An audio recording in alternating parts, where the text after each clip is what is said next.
भाई बाल वाल कटा लिए थे, अब तुम्हारा जर्मन शेफर्ड भाई झबरू कुत्ते से बन गए जर्मन शेफर्ड और पहुंच गए हैं जिम। और हमारी सवार है, ये क्या है, और जिम बैग ले लेते हैं।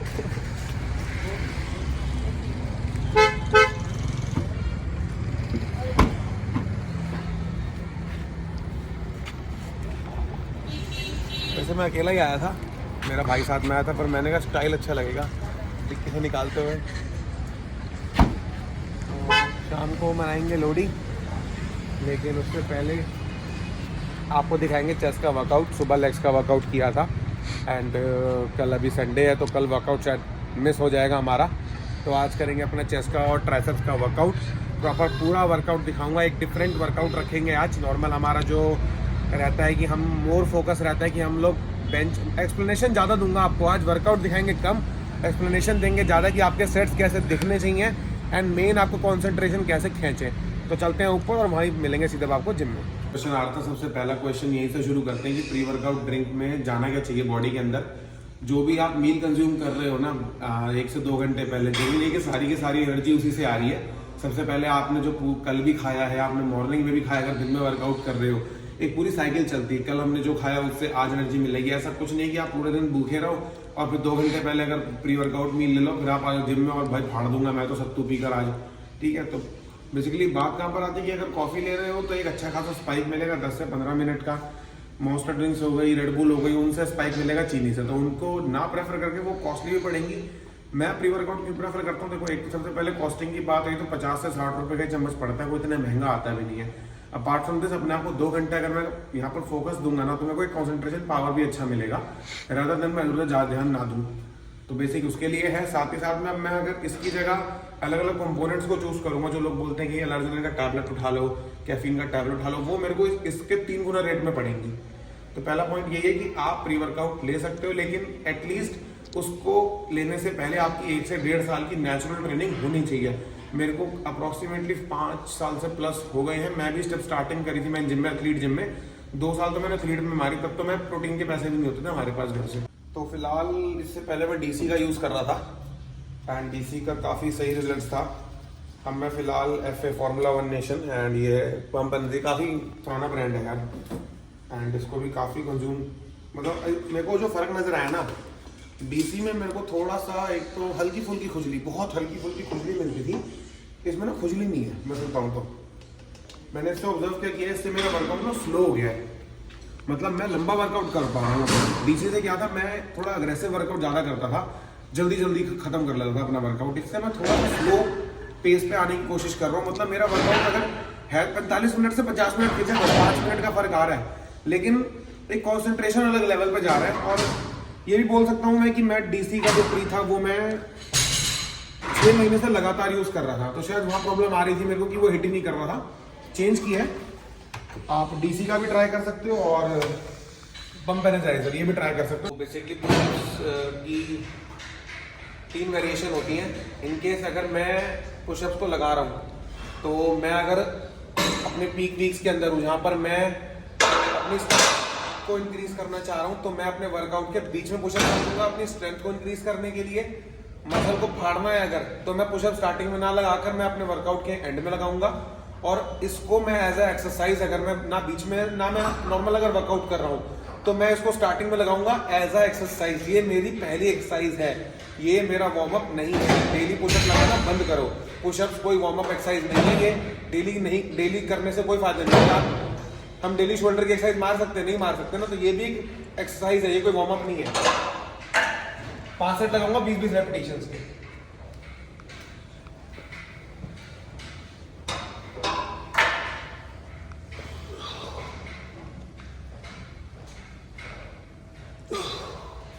तो बेसिकली बहुत ज़्यादा क्वेश्चन आ रहा था मेरे पास कि भाई आप जो पहला एक्सरसाइज लगाते हो क्या आप उसके 7 से 8 सेट लगाते हो? हाँ भाई, मैं उसके 6 से 7 सेट लगाता हूँ। अगर मैं बेंच प्रेस का एग्जांपल देता हूँ आज आपको, मैंने अपने पुशअप्स लगा लिए। अब जो मेरी पहली एक्सरसाइज है ना, मैं पहले तो अपने आप को कंफर्टेबल करूंगा, क्या मैं बेंच प्रेस के लिए कंफर्टेबल हूँ भी या फिर मैं नहीं हूँ। पहला सेट मेरा वो चेक करने के लिए होगा, बाद में 2 सेट्स मेरे वार्म अप सेट्स होंगे ताकि मैं अपनी मसल्स को ओपन अप कर सकूं हैवी लिफ्टिंग के लिए। तो 3 सेट तो यही होगा मेरे। उसके बाद मेरा चौथा जो होगा वो पहला वार्म सेट पे जाएगा, उसके बाद 3 मेजर सेट होंगे। अब यहाँ पर दूसरा क्वेश्चन ये आया था मेरे पास कि मेरा सेट दिखना कैसा चाहिए, चाहे पहला सेट हो चाहे हमारा आखिरी सेट हो। एटलीस्ट आप अगर किसी वेट कैटेगरी में जा रहे हो ना और वहाँ पे 6 से 8 रैप खुद निकल रहे हैं, तो आप उस सेट को अपना सेट कंसिडर कर सकते हो। इस पर 100 किलो लगाकर अपने पैर ऊपर चढ़ा लेना, पीछे सपोर्टर खड़ा कर लेना, वो कोई साइंस नहीं बनता। जिम में अगर दिखाना चाह रहे हो, वजन मार रहे हो, तो बहुत अच्छी बात है, कमर तोड़ देना, छाती तो मुझे पता नहीं, बुद्धि मोटी हो जाएगी आपकी, ठीक है। मजाक सेट के बता रहा हूँ, मैंने जिम में लड़के सच्ची में देखे हैं, पीछे बंदे खड़े कर लिए, साइडों में बंदे खड़े कर लिए, 100 किलो लगा दिए, एक रैप तो आपसे लग नहीं रहा। आप इसके एटलीस्ट 6 रैप जब तक नहीं निकाल पा रहे ना, वो आपका सेट कंसिडर नहीं किया जाएगा, वो सिर्फ ईगो लिफ्टिंग है।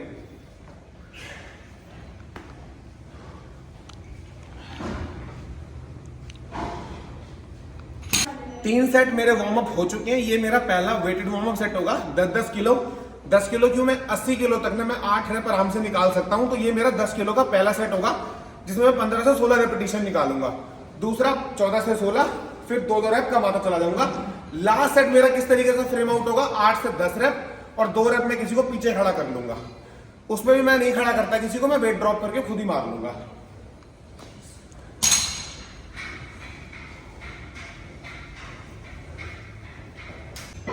13, 14। अब आप में से बहुत लोग बोलेंगे ये 60 किलो हो गया, अब अगला 80 किलो पे, तो भाई हैवी सेट हो जाएगा। वो हैवी बिगनर्स के लिए हो सकता है, जहां पर आपको 40 पे रुकना है सिर्फ। मैं 80 पे जाऊंगा, मैं वहां पे 8 रैप उस स्कोर पे आ चुका हूं कि मैं 8 रैप आराम से निकाल सकता हूं। अब अगर मैं उसको 80 से 100 लेके जाऊंगा ना, जहां पर मैं 3 रैप निकालूंगा, मैं उसको भी मान लूंगा कि वो मैं ड्रॉप सेट में कंसीडर कर सकता हूं। उसको मैं अगर 120 पे ले गया ना, तो मैं भी वही वाला जिम वाला बेवकूफ हूं जो सिर्फ और सिर्फ अपनी ईगो को सेटिस्फाई करने आ रहा है जिम में, मसल्स बनाने नहीं आ रहा है। चलो मान लेते हैं यहाँ पे 120 किलो 30 किलो है, ठीक है। पूरा जिम देख रहा है मेरे को, भरी जिम में। अब बताऊंगा बेसिकली पब्लिक करती क्या है। लगे ना एक सेट नहीं है, सनी हेल्प करिए, दोनों हाथ रखवा दिए किसी के, उठा उठा।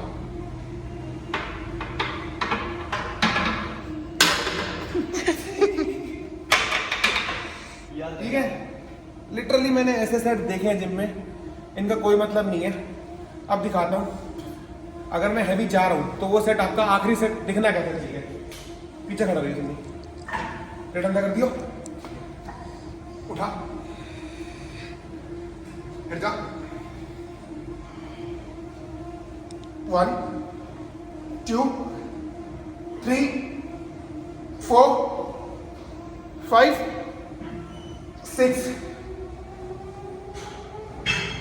7 8 9 10। सन्नी को मालूम है मैं 8 रैप निकालता हूँ, अपने आप आ गया था लास्ट के 2 सेट में।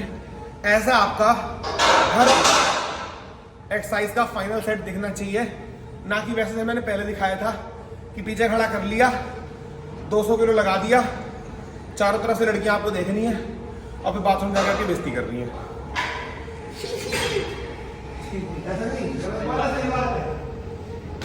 अब बढ़ते हैं अपनी सेकंड एक्सरसाइज की तरफ। अब हम सीधा इसके बाद डंबल प्रेस करेंगे। 7 से 8 सेट हमारी बेंच प्रेस के हो चुके हैं। मेरी जो चेस्ट है वो वार्म अप है, मैं सेम फॉलो करूंगा, 14-16, 12-14, 10 से 12 और लास्ट जो सेट होगा 8 से 10 रेपिटेशंस का।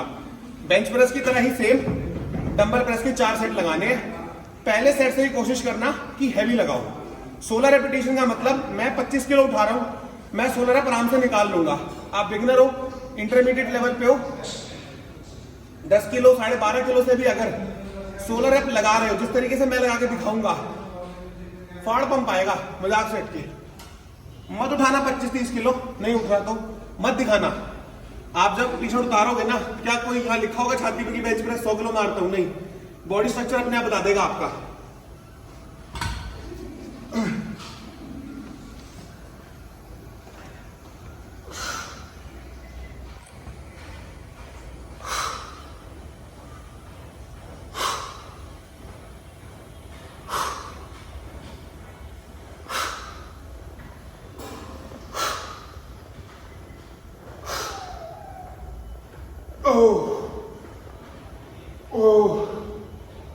पहले दिखाऊंगा आखिरी सेट, फिर एक बार बताऊंगा अग्रेशन की, अग्रेशन को यूज कैसे करना है वर्कआउट के टाइम।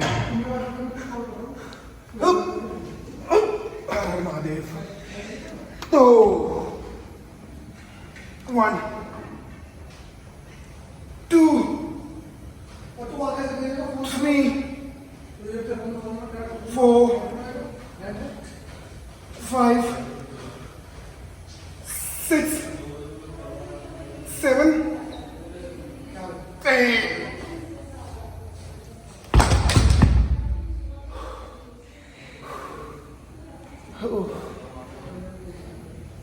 अपनी ईगो को जिम के बाहर रख के आओ, मंदिर की तरह। यहाँ पर हम भी अगर जिम में घूम रहे हैं, आप हमारे पास कोई क्वेश्चन लेके आओगे ना, आपको बहुत प्यारा आंसर मिलेगा उसका। अब आप अपनी कमर चौड़ी करके, डोला तो मोटा होने वाला है नहीं, कमर फैला के इधर से उधर घूमोगे ना जिम में, ना कुछ सीखने को मिलेगा, बॉडी ग्रो अलग से नहीं करेगा, लोग आपको अग्रेसिव बोलेंगे, ना वर्कआउट हुआ, ना आप खुद सेटिस्फाई हो पाए, औरों को देख के जलोगे।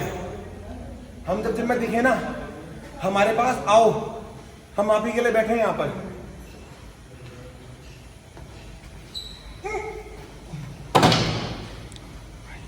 और इनको वापस रख दिया करो। अगर ट्रेनर है जिम में तो वो आपकी हेल्प करने के लिए, अगर हेल्पर है जिम में तो वो जिम की हेल्प करने के लिए, इन कामों के लिए नहीं है वो। अगर वहां से उठाकर यहाँ रखा है तो वहां भी रखना जरूरी है। पहला सेट 16 से 18 रेपिटेशन। जो मेजर गलती आती है दोबारा बता देता हूँ, पहले वीडियोस में बता रखी है। मिडल चेस्ट और लोअर चेस्ट पे नहीं लेके आना, इसको अपर चेस्ट पे लेके जाना। 16 रेपिटेशन 10 किलो में, अलग ही पंप दे देंगे। बिगनर हो 5 किलो इनफ रहेगा। और मजाक से हटके अगर खाली रॉड भी मारोगे ना, जिस फॉर्म से मैं लगवा रहा हूं, अलग ही पंप आएगा। 8 से 12 की कोशिश होगी। चलते हैं।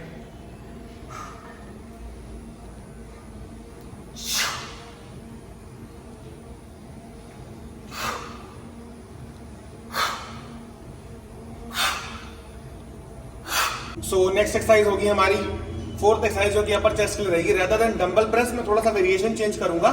बार को एक अपने कॉर्नर पे फिट कर लें, जैसे वी बार रोइंग करते हैं, एंड उसके बाद इंक्लाइन प्रेसेस लगाएंगे।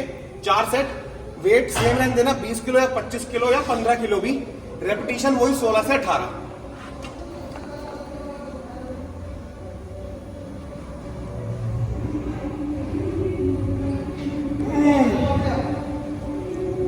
हमारी आखिरी एक्सरसाइज होगी चेस्ट की। इसके बाद जो छठी एक्सरसाइज होगी ना, वो एक कॉम्बिनेशन होगा, मतलब डिप्स लगाएंगे, चेस्ट और ट्राइसेप दोनों पे लोड आएगा। इसकी गलतियां बता देता हूं। चलो पैर आगे रखोगे तो अच्छा खासा प्रेशर पड़ेगा, सेम भी रख सकते हो, मैं आगे रखता हूं, बॉडी पीछे भागती नहीं है। दूसरी गलती, अगर आप इसको इस तरीके से परफॉर्म कर रहे हो तो यार ये ना, अगर आप इस पे जा रहे हो तो बेसिकली आपकी बटरफ्लाई हो गई। अगर आप बटरफ्लाई उस पे लगा रहे हो, मशीन पे, जो बटरफ्लाई मशीन होती है, उससे थक गए हो, कभी कभी चेंज करने के लिए आप इस पे लगा सकते हो। ये बेसिकली हमारी लोअर चेस्ट के लिए अगर लगा रहे हो ट्रेनिंग करने के लिए, ये बहुत फेवरेट एक्सरसाइज है चेस्ट की, हर बंदा करता है, बिगिनर हो इंटरमीडिएट, हर बंदे को लगानी है। बस ये गलत करनी है पर लगानी है।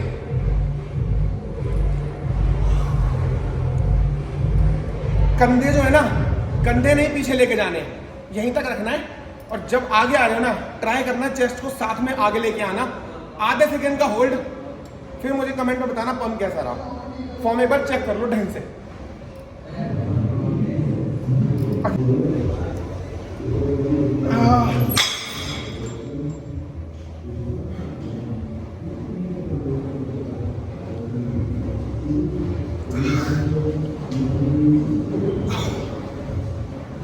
सेम प्रोटोकॉल, एक एक प्लेट बढ़ा सकते हो, से रेपिटेशन लेकिन सेम रखना, 16 से 18। पहले 2 सेट में वेट सेम रखना, लास्ट के 2 सेट में एक एक प्लेट बढ़ा लेना। मैं भी ये प्रोटोकॉल फॉलो करता हूँ।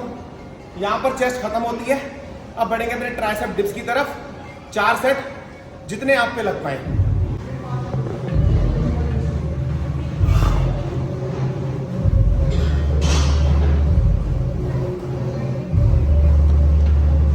मैं इसमें 10 से 15 रेपिटेशन आराम से निकाल लेता हूँ।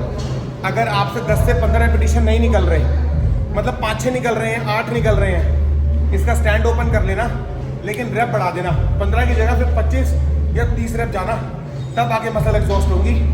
अब अपनी बेसिक्स सिर्फ 3 एक्सरसाइज करेंगे ट्राइसेप्स की, 4 सेट, 20, 18, 16, 20, 18, 16, 16। बॉडी थोड़ी स्ट्रेट रखने की कोशिश करना, एल्बोज हल्की सी बाहर, हाथ थोड़े से अंदर टक दिन। All set for your set.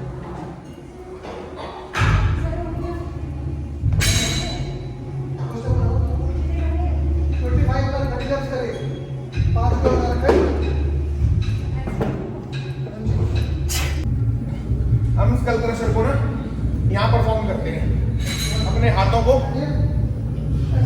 एक बार यहाँ ले जाना और फिर परफॉर्म करना।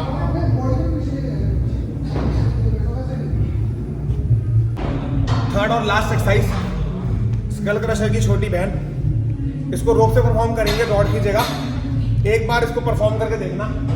हम रॉड लगाते हैं इस पे, एक बार इस पर रोप लगाना। 4 सेट, वेट सेम, 20 से 25 रेपिटेशन। मसल को एग्जॉस्ट करना है। यहाँ पर वेट इतना मत लगा लेना कि परफॉर्म ना कर पाओ, बस फॉर्म चेक कर लेना। हाथ जो आपका बाइसेप रहेगा वो कान से भले ही हल्का से चिपका लेना, कोई प्रॉब्लम नहीं है। हाथ जब आगे जाएगा पूरा स्ट्रेच।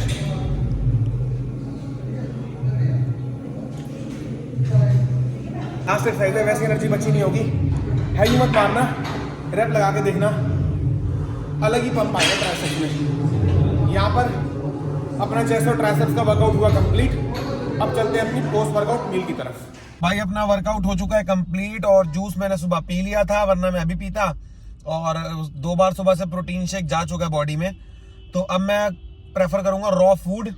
तो दोनों भाई अब हम बैठे हैं यहाँ पर, और अंडे ऑर्डर कर दिए हैं। भाई मेरे लिए आ रहे हैं उबलेंडे, एंड मैं थोड़ा अभी कटिंग पे स्टार्ट करी है इस मंडे से, तो उबलेंडे लूंगा सिर्फ, एंड भाई लेगा अपनी ऑमलेट।